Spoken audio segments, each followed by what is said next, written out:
ini. Saya izin perkenalan diri, nama saya Firza Prasatila yang akan menjadi moderator untuk memandu berjalannya penyuluhan pada hari ini. Sebelumnya, ibu-ibu semua boleh disebutkan nama dan juga umurnya. Ibu Tina umur 50 tahun. Ibu Tina usia 56 tahun. Saya Ibu Lela usia 55 tahun. Baik, terima kasih ibu semuanya sudah hadir ya. Untuk mempersingkat waktu, langsung saja ke materinya ya ibu ya. Mohon untuk disimak baik-baik. Saya akan kembalikan ke rekan saya. Baik, terima kasih Mbak Firza. Perkenalkan, saya Putri Fitriani yang akan menyampaikan materi pada penyuluhan kali ini. Pada pertemuan kali ini kita akan menyampaikan materi mengenai edukasi perawatan infak miokard akut. Lalu apa itu sih perawatan infak miokard akut? Yaitu perawatan akut serangan jantung yang bertujuan untuk memulihkan aliran darah otot jantung dan mengembalikan irama detak jantung agar jantung bisa berfungsi normal kembali. Perawatan tersebut atau serangan jantung meliputi pemberian obat-obatan, terapi perfusi, dan konseling berhenti merokok. Lalu untuk penyebabnya, ada faktor penyebab infak miokard akut. Yang pertama, suplai oksigen ke miokard berkurang yang disebabkan oleh 3 faktor, yaitu yang pertama faktor pembuluh darah, ada aterosklerosis, spasma, dan arteritis. Yang kedua ada faktor sirkulasi, seperti anemia, hipoksemia, dan polistemia. Yang kedua, curah jantung yang meningkat seperti aktivitas berlebih, emosi, makanan terlalu banyak, dan bisa juga hipertiroidisme. Yang ketiga, ada kebutuhan oksigen miokard meningkat pada seperti kerusakan miokard, hipertrofi miokard, hipertensi diastoli. Lalu ada juga faktor predisposisi infak miokard. Yang pertama, faktor resiko biologis yang dapat diubah seperti usia lebih dari 40 tahun, jenis kelamin insiden pada pria tinggi, lalu ada hereditas, ras lebih tinggi insiden pada kulit hitam. Lalu yang kedua ada faktor resiko yang dapat diubah. Contohnya, mayor hiperlipidemia, hipertensi, merokok, diabetes, obesitas, diet tinggi, dan lemak jenuh. Lalu ada juga minor, contohnya aktivitas fisik, pola kepribadian tipe A, itu tuh yang seperti emosional, agresif, ambisius, dan kompetitif. Lalu selanjutnya ada keklasifikasi. Yang pertama ditandai dengan adanya elevasi segmen ST pada elektrokardiogram. Yang kedua mengindikasikan oklusi total pembuluh darah arteri koroner. Yang ketiga ada memerlukan tindakan revaskularisasi segera, baik secara mekanis intervensi koroner, perkutan, atau dengan agen trombolitik. Masih berlanjut, yang kedua ada tindakan menunjukkan elevasi segmen ST pada EKG, tetapi tetap menunjukkan bukti kerusakan miokard melalui peningkatan biomarker jantung. Dan juga meskipun tidak berbahaya, STEMI tetap memerlukan penanganan cepat untuk mencegah komplikasi berlanjut.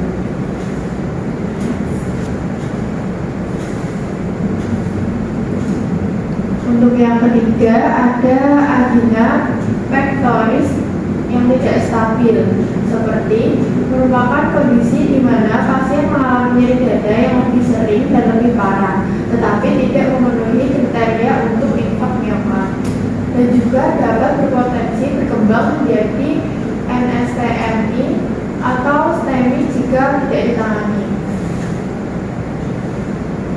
Nah, ada juga jenis klasifikasi yang berdasarkan tipe infak. Yang tipe pertama ada tipe infak miokard spontan yang terjadi akibat ruptur plak aterosklerotik. Yang tipe kedua ada infak miokard yang disebabkan oleh ketidakseimbangan antara suplai dan kebutuhan oksigen miokard. Seringkali terkait dengan kondisi lain seperti hipertensi atau aritmia.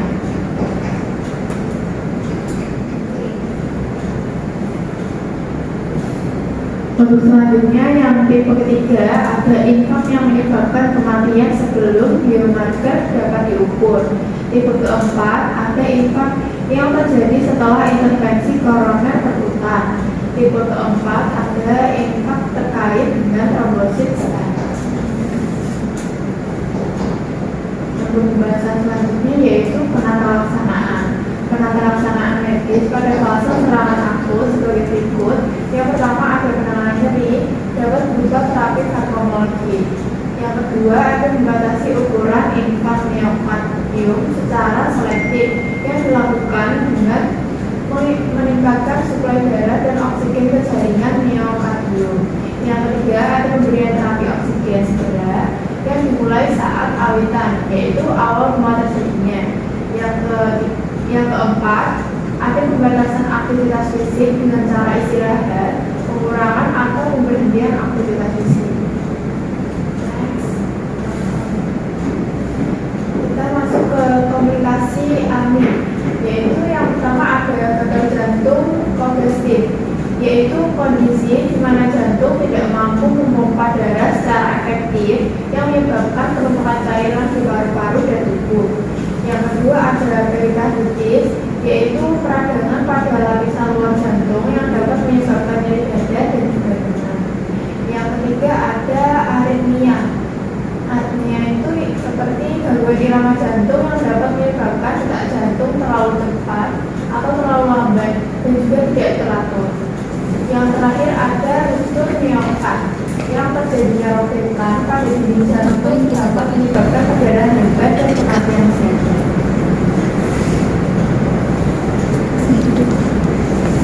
Yang selanjutnya ada peradangan, yaitu termasuk pada perikarditis, yaitu peradangan pada lapisan tipis berbentuk kantong yang melapisi jantung.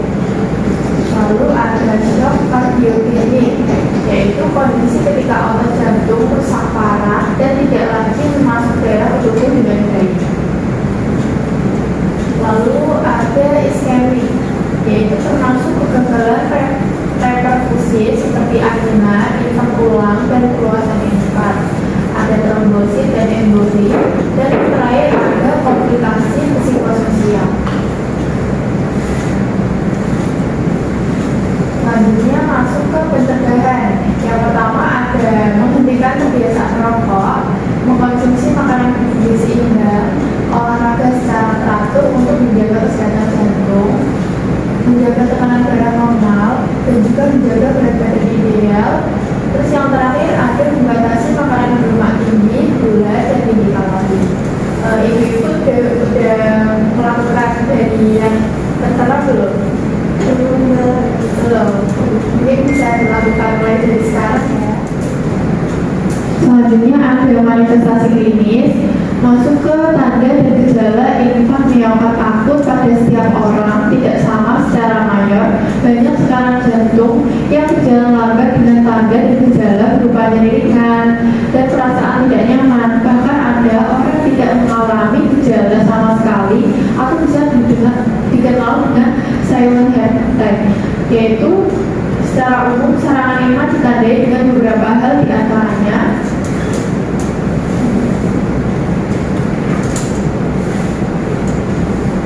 Yaitu yang pertama ada nyeri dada yang muncul secara mendadak dan terus menerus terletak di bawah sternum dan perut atas. Pertama ada nyeri dada yang muncul secara mendadak dan terus menerus, yaitu terletak di bawah sternum dan perut atas adalah gejala utama. Nyeri ini biasanya semakin sering dan parah serta dapat menyebar ke bahu dan lengan kiri mirip angina. Yang kedua ada nyeri yang juga disertai dengan sesak nafas dan nafas pendek, pucat, timbulnya keringat, dingin, mual, dan serta muntah. Nah, untuk mencegah hal tersebut kita perlu melakukan perawatan, yaitu dengan obat-obatan seperti aspirin gunanya untuk menghambat pengumpulan darah jantung. Ada juga nitrat yang membantu melebarkan pembuluh darah. Terus beta blocker mengurangi beban kerja jantung.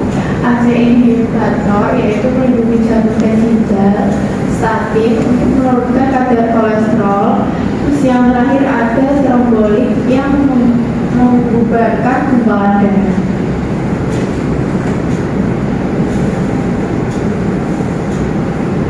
Lalu ada juga prosedur medis dan perawatan pendukung. Untuk prosedur medis ada angioplasti dan stenting. Prosedur membuka kembali arteri yang tersumbat dengan menggunakan balon kecil dan stent. Lalu ada bypass jantung yang prosedurnya bedah untuk memotong bagian arteri tersumbat dan menggantinya dengan pembuluh darah dari bagian tubuh lainnya. Untuk yang perawatan pendukung seperti oksigen untuk meningkatkan kadar oksigen dalam darah, dan juga ada monitor jantung untuk memantau ritme jantung. Yang terakhir ada infus cairan untuk menjaga tekanan darah. Baik Ibu, alhamdulillah saya sudah selesai menyampaikan materinya. Untuk selanjutnya saya kembalikan ke Mbak Firza. Terima kasih Mbak Putri sudah menyampaikan materi penyuluhan pada hari ini. Sebelumnya Ibu-Ibu apakah sudah paham tentang materi penyuluhan pada hari ini? Sudah, Mbak. Apakah ada yang ingin ditanyakan? Belum ada. Baik, Ibu-Ibu semuanya saya izin tanya ya. Apa yang Ibu tahu tentang AMI ini?